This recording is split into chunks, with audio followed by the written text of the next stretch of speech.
Episode 47, Moon-Eyed People. Hey y'all, I'm Heather, and this is Poison Appalachia, the dark side of Appalachia. As always, thank you for listening. We've had a couple of serious episodes, so today's episode is a little less serious. Today I want to discuss the Moon-Eyed People. This one has been a bit of an enigma for me. At first I was going to do a whole episode on it, then I was like, well, I don't think I have enough information for a whole episode. But then when I looked into it again, I think I do. So I think this will be a whole episode, at least. This one goes a lot deeper than I thought it would, or a lot more into the different theories, I guess. So let's get started. What are the Moon-Eyed People? The Moon-Eyed People are a legendary group of short, bearded, white-skinned people who are said to have lived in the Appalachia until the Cherokee expelled them. Stories about them attributed to Cherokee tradition are mentioned by early European settlers in America. In a 1797 book, Benjamin Smith Barton explains they are called moon-eyed because they saw poorly during the day. Some stories claim they created the area's pre-Columbian ruins, and they disappeared from the area. Barton cited as his source a conversation with Colonel Leonard Marbury, an early settler of Georgia. Marbury, a Revolutionary War officer and a congressman in the Second Provincial Congress of Georgia, acted as intermediary between Native Americans in the state of Georgia and the United States government. When the Cherokees moved here to the southern Appalachian Mountains, 1100 AD, myths and legends, they say that a race of people who were already there, they were white, short, fat, and blue-eyed, said Billy Ray Palmer of the Cherokee County Historical Museum. They would come out at night, so the Cherokee called them the Moon-Eyed People. Legend has it that the Moon-Eyed People were a race of cave dwellers in western North Carolina, predating English and Spanish settlers who were small in stature, flaxen-haired and bearded, with skin so fair and blue eyes so pale they could not tolerate the daylight. So they only went out at night, earning them the name Moon-Eyed. Nobody knows for certain how they came to be in America, but lore ties them to man-made stone structures erected throughout the southeast from Alabama northward, and 2 different Native American tribes have legends of the Moon-Eyed People. But the earliest English settlements recorded were in 1587 in Roanoke and 1607 in Jamestown. So where did these pale ones come from? Could it be vampires? Maybe that's why they could only come out at night. Who knows? I've not really seen any theories on that. That's just my own theory. There are a ton of different timelines here, that really makes it hard to theorize what or who they were, or even when they existed. And of course, like any tale passed down through the years, things become more fantastic the more they are told. So Moon-Eyed People may not have been as exotic as it seems, but let's go into some of the details and theories. According to one article I was reading on Cherokee lore, Moon-Eyed People lived deep in the woods in present-day North Carolina and Georgia. Unlike other beings who appear in indigenous legends, they were neither spirits nor monsters, but humans like the Cherokee themselves. The Cherokee tell us that when they first arrived in the country which they inhabit, they found it possessed by certain moon-eyed people who could not see in the daytime. American botanist and educator Benjamin Smith Burton wrote in 1797. A Cherokee chief, Aconostota, also recounted the tale of Moon-Eyed People to Tennessee Governor John Sevier in 1782. An old man at the time, Aconostata, repeated the story told to him by his ancestors that white men had long ago crossed the Great Water, the Atlantic Ocean, and landed first near the mouth of the Alabama River near Mobile. According to some tales, they were displaced or drove out of the region, possibly due to conflict or migration westward. Some legends suggest that they may have vanished or joined other groups, while others propose that they sought refuge in distant mountains. Other stories say that the Cherokee took advantage of the Moon-Eyed People's intolerance for brightness by attacking them during the powerful full moon. According to some versions of the tale, they went westward, disappearing from historical records. So, if the Moon-Eyed People were real and were humans and not monsters, what could they be? Or who could they be? One theory suggests that the Moon-Eyed People were descendants of Welsh settlers. Some historians link the legend of the tales of Welsh Prince Madoc, who once, according to legend, sailed to the New World of North America in the 12th century. These so-called Welsh Indians may have established settlements long before any other early European settlers and white people officially documented the land. Certain Moon-Eyed People characteristics, such as pale skin and blue eyes, that they were of European descent. However, there's no concrete evidence to prove that the Welsh explorers crossed the Atlantic Ocean and reached the Americas centuries before Columbus. Now see, man, I dig stories like this. One of my favorite stories is about Henry Sinclair, also sometimes called St. Clair, and how he came to North America well before Columbus. So, because he has nothing to do with Appalachia, I sadly thought I could never be able to discuss Henry Sinclair. But this will give me a chance to talk about him. So, none of this has ever been verified, and it's basically all conjecture. But I would like to think it's true. I hope it's true. One of my favorite parts of history are the Crusades and the Knights Templar. Supposedly intertwined with the Sinclair voyage story is the claim that Henry Sinclair was a Knights Templar, and the voyage was either sponsored by or conducted on behalf of the Templars. So that's kind of exciting to a history nerd like me. I'm not going to go into this story a whole lot because it has absolutely nothing to do with the Moon Knight people, really. Or does it? I don't know. But I do want to mention it for a minute because it kind of ties in a little bit to what some of the theories could be. Some have speculated that the Knights Templar discovered under the Temple Mount in Jerusalem a royal archive dating from King Solomon's times that stated that Phoenicians from Tyre voyaged to a westerly continent following a star named the Nestorian Mandian Morning Star. According to Christopher Knight and Robert Lomas, the Templars learned to sail to that continent. They had to follow a star by the same name. Sinclair supposedly followed this route. As the son and heir of the Lord of Roslin, Henry Sinclair was always destined to be a Scottish nobleman, but he was also became a Norwegian one thanks to his mother's family tree. As Jarl of Orkney, he was second only to King Haakon of Norway, the man who had given him the title after a leadership race between Henry and two of his cousins. While in Orkney, news reached of a ship run aground on Fair Isle. The captain Venetian Niccolo Zeno was besieged by islanders keen to ransack his ship. Henry rescued Niccolo and appointed him captain of his fleet. They set off on June 2nd, 1398. A carving in Massachusetts is thought to commemorate Sir James Gunn, a member of Henry's expedition who died en route. Henry himself died defending Orkney from English raiders around 1400. Henry Sinclair allegedly set foot in North America on the sandbar of Guysborough Harbor.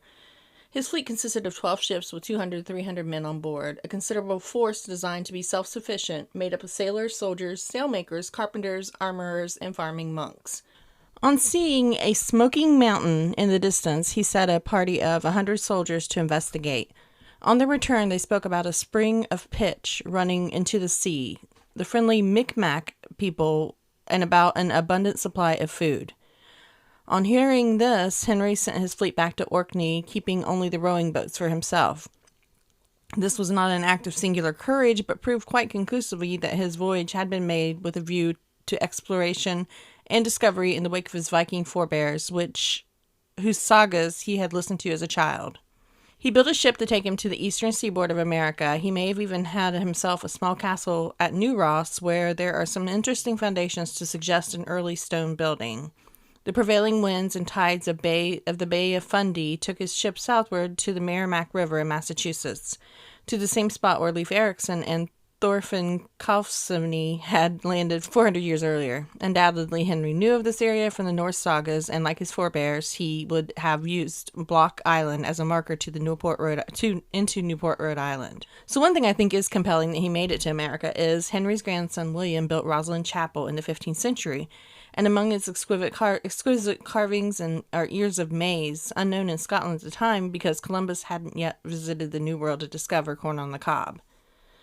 So all that is to say that Columbus most definitely wasn't the first person to come to North America. Which leads me to the Welsh. A Welsh poem of the 15th century tells how Prince Madoc sailed away in 10 ships and discovered America.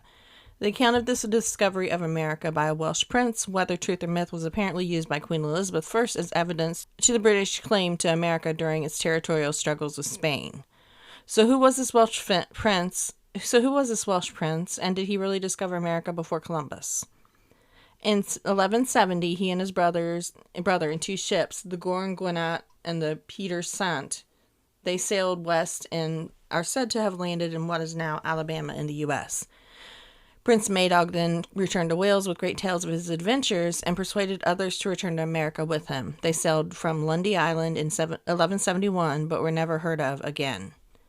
They're believed to have landed at Mobile Bay, Alabama, and traveled up the Alabama River, along which there are several stone forts said by local Cherokee tribes to have been constructed by white people. These structures have been dated to several hundred years before the arrival of Columbus and are said to be of similar design to a castle in North Wales. Early explorers and pioneers found evidence of possible Welsh influences during the native tribes of America along the Tennessee and Missouri rivers. In the early 18th century, one local tribe was discovered that seemed different to all the others that had been encountered before. Called the Mandans, the tribe were described as white men with forts, towns, and permanent villages laid out in streets and squares. They claimed ancestry with the Welsh and spoke a language remarkably similar to it. Instead of canoes, Mandans fished from coracles, an ancient type of boat still found in Wales today.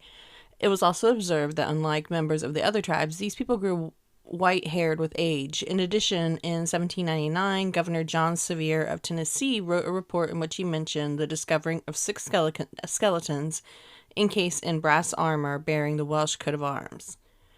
George Catlin, a 19th century painter who spent 8 years living among various Native American tribes, including the Mandans, declared that he had uncovered the descendants of Prince Madog's expedition. He speculated that the Welshmen had lived among the Mandans for generations, intermarrying until the two cultures became virtually indistinguishable. Some later investigators supported his theory, noting that the Welsh and Mandan languages were so similar that the Mandans easily responded when spoken to in Welsh. One article I read said that in the early 1400s or earlier, before Columbus started his voyages, there were 14 ships that left Wales, England, Palmer said. They were lost at sea. They never did hear from them. A lot of speculation is that they made it to the New World and colonized because in 1803, when Thomas Jefferson set the Indian policy for the United States, he referred to these and their removal as Welsh Indians. So are these Welsh explorers where the Moon-Eyed people came from? It would make sense because they were lighter than the Native Americans, and I'm sure some of them would have had blue eyes. It says they had beards, which natives didn't have, so that would make sense too. I don't understand the part about them only coming out at night. Maybe they just stayed hidden in the daytime to avoid the natives. I'm not sure. But I feel that this definitely could be an explanation for them. Lewis and Clark also encountered so-called Welsh Indians at the mouth of the Mississippi River and into the Appalachian Mountains during their explorations, Palmer said. One early source about the time before the Cherokee removal is an account by early Tennessee Governor John Sevier. Sevier lived at a time when North Georgia and other parts of the Appalachians were still in part of the Cherokee Nation. Between 1800 and 1805, he was involved with treaties that later led to the Cherokee removal. According to a 1969 newspaper article in Forsyth County News, Georgia, Sevier visited Fort Mountain in 1782. The article cites John Sevier from a letter date unspecified, said that Chief Akotosota of the Cherokees, then 9 years old, had told Sevier that his own forefathers told of the fort being built by white men from across the Great Water. The chief died in 1783, which would have been in the year following Sevier's visit. So were these Welsh princes ancestors of the Moon-Eyed people? Aconostota apparently thought so. He told Sevier that mysterious mounds in the area had been built by Welshmen. What's more, some Welsh settlers noticed startling similarities between their culture and the indigenous culture they encountered in the New World. Welshmen in North America found stone forts like those of their ancestors had built back in Wales. I noticed that some indigenous people had pale skin with blue eyes, and even remarked that certain indigenous languages sounded similar to Welsh. In 1608, a group of white settlers even found that Welsh was so similar to the Monacans' language that they had a Welsh-speaking member of their party, Peter Wynne, and he acted as an interpreter between the two groups. Though it's easy to dismiss some of this evidence as coincidence, some contend that the Moon-Eyed people left physical traces of their civilization in the Appalachians. Fort Mountain in Georgia has crumbling traces of a once mighty wall, almost 900 feet long, 12 feet thick, and 7 feet high in some places. The wall bears a striking resemblance to European battlements. Sevier even told a friend that the wall had been built by the Welsh, writing that they constructed it as protection against the ancestors of the Cherokee who eventually drove them from the region. But if the wall on Fort Mountain was built by the Moon-Eyed people, the Welsh, they may not have had anything to do with the 12th century princes. Some historians have estimated that the wall predates their arrival by hundreds of years and may have been built between 400 and 500 Common Era. A local history museum in Murphy, North Carolina also claims to have a moon-eyed people artifact. They contended the 19th century farmer dug up a strange statue on his land, which appears to depict two people either standing close together or conjoined with flat faces. Whether or not the statue depicts the moon-eyed people or if it was made by them is unclear, however. Today, there are differing published opinions about moon-eyed people as to whether they were real people or prehistoric times of mythical people from folklore, whether moon-eyed people means that they had eyes like moons or were called moon-eyed because they could see better in the night, whether they are indigenous peoples or European origin. I also read in this article there were Welsh people living in Appalachia when the moon-eyed people stories began circulating. However, in the 18th century, Welsh settlers came to the region to mine its mineral-rich mountains, leading to tensions with the Cherokee, whose land they were plundering. They called the Welsh moon-eyed people not because they were small, white-skinned, and the men bearded, but because they lived underground and could see well in the dark. Peter Stevenson wrote in the 2019 book, The Moon-Eyed People, Folktales from Welsh America. But if they weren't the Welsh, or even earlier Europeans, what were they? Were they even human? All across Appalachia, there are tales of bands of strange people, Yunwi Sunsi in Cherokee, living in the region's many caves and coming out only at night. Because daylight was too strong for their weak eyes, they come near a house at night, and the people inside hear them talking, but they must not go out, and in the morning they find their corn gathered or the field cleared, as if a whole force of men had been at work, wrote Lynn Losia, Cherokee author of The Secret and Mysteries of the Cherokee Little People. Always remember, do not watch. For centuries, stories of these moon-eyed people have captivated and creeped out locals and visitors alike in Appalachia. According to some legends, they were present before the Cherokee came to the area and driven out in the battle at Fort Mountain waged by the Cherokee when the full moon was too bright for their opponents' sensitive eyes. In 1882, an article in the Native American newspaper Cherokee Phoenix detailed the history of 3 burying grounds of extremely small-statured people. The largest skeleton was a mere 19 inches near the Tennessee town of Sparta. Some of these individuals appeared to have adult teeth and that were worn down from age. Several of the bodies interred in stone coffins were buried with items that may have been from shells. There's no record of what happened to these remains, but the article is often mentioned by those who believe that the moon-eyed people were real. According to Losia, Cherokee tradition taught the importance of respecting the Yunwi Sunsi and their territory. When a hunter finds anything in the woods, such as a knife or a trinket, he must say, "Little people, I want to take this," she wrote, because it may belong to them, and if he does not ask permission, they will throw stones at him as he goes home. Tales of the moon-eyed people or little people of Appalachia persist to this day, and perhaps inevitably there are people saying that they are actually extraterrestrials.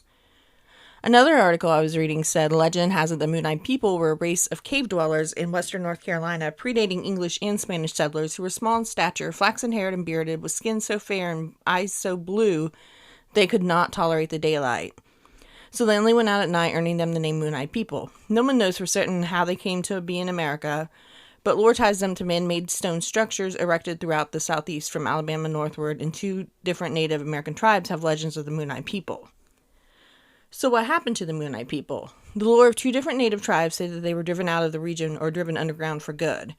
Creek Indians in Georgia allegedly attacked the moon-eyes on a night when the full moon was so bright that it was nearly daylight, leaving the pale-eyed ones defenseless and driving them away.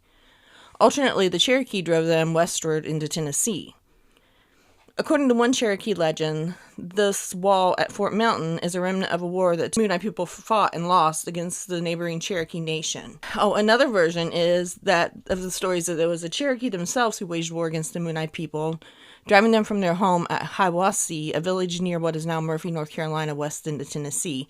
Both versions of the story say that moon-eyed people began living underground after losing the war. Cherokee cosmology is complex and fascinating and describes a universe where humans share the world with other non-human supernatural peoples. In the traditional Cherokee concept of the world, races such as the Nunahi or the Yunwi Sunsi are a part of the natural world who interact with humans at their own discretion, similar to the traditional idea of fairies in British Isles. However, what's interesting is that the moon-eyed people are never described as being supernatural, but are remembered as another group of humans who were physically very different than the Native Americans. Many who hear about the Moon-Eyed People immediately think of extraterrestrials. Their pale skin, unusual eyes, and nocturnal habits sound strikingly similar to descriptions of alien encounters. In fact, the statue on display at the Cherokee County Historical Museum could easily remind you of some sci-fi movie creatures. Theories connecting the Moon-Eyed People to aliens have gained traction among UFO enthusiasts. Some even compare them to beings described at the Kelly Hopkinsville encounter of 1955, where witnesses reported the silvery-skinned creatures with light-sensitive eyes. Are we looking at evidence of ancient alien visitors? It's a question that keeps this legend alive. I will say if you look at the carvings that were found, they do look similar to what we think of as aliens, sort of, but who knows. Something I think that is kind of interesting is they exist in other cultures too. In addition to legends of the Moon-Eyed People in eastern Appalachian region, there are legends of Moon-Eyed People that relate to other regions or to cultures besides the Cherokee.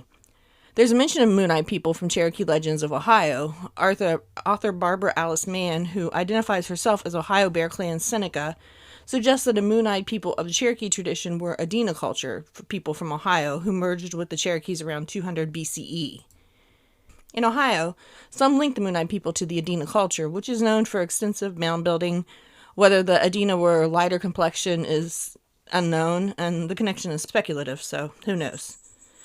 In 1914, a book by Charles Loftus Grant Anderson, Old Panama and Castilla del Oro, describes a race of Moon-Eyed People who were described by Lionel Waif. I mentioned earlier that some of the people thought they might be a tribe of albinos from Panama, so that possibility could make sense, but probably not likely. Or even just a Native American tribe in the area. A distinct Native American tribe, the Moon-Eyed People could have been a separate group of Native Americans with unique physical characteristics. Conditions such as albinism could explain their pale skin and light-sensitive eyes. However, extensive intermingling among tribes in the region makes the existence of an isolated group less likely. But I don't know. I think it kind of sounds like albino people when you really think about it.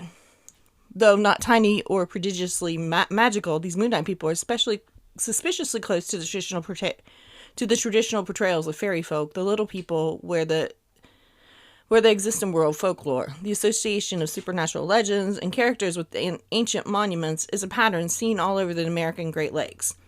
They also would possibly tie into the Welsh theory. Maybe they brought stories of their fairies and little people, and it somehow combined with the Cherokee mythology. Another possible theory, and probably the most likely, is that the Moon-Eyed People were just a parable to keep people out of the woods at night. When the moon came out, they explained the Moon-Eyed People roamed looking for wayward children to kidnap. A lot of these legends are just parables. So, who knows? Like many legends, the story might be based on a kernel of truth, but embellished over time. Exaggeration and symbolism within oral traditions are typical. It's really hard to tell if this was just a tale told by the Native Americans or if it was based on actual events. It's like that game Telephone where you whisper something to someone and they whisper the same thing on and on and on until it's a totally different thing than it started out as. Do you think Moon-Eyed People ever existed? Do they still exist today? I don't think they did, but if they did, I would go more into the Welsh and the Prince Mabon somehow making it to America and starting up a small colony. But even then, I really don't know. Not unless they still are living in the caves today and decide to come out and introduce themselves. We'll probably never know. So, and like I said, the albino theory could be something too. So, it's just really hard to tell. If you follow me on Facebook, or on my Facebook page, let me know what you think they are. Tell me your theories. So that's about it for today's episode. Hope you enjoyed it. As always, thank you for listening. You can follow me on social media. I'm on Instagram, Facebook, Threads, Lemonade, TikTok, Blue Sky, and YouTube. If you could on the podcast platform you listen to, could you please like and rate me and share me, please? Let's get the word out about my podcast. Thanks, everyone, and have a great week.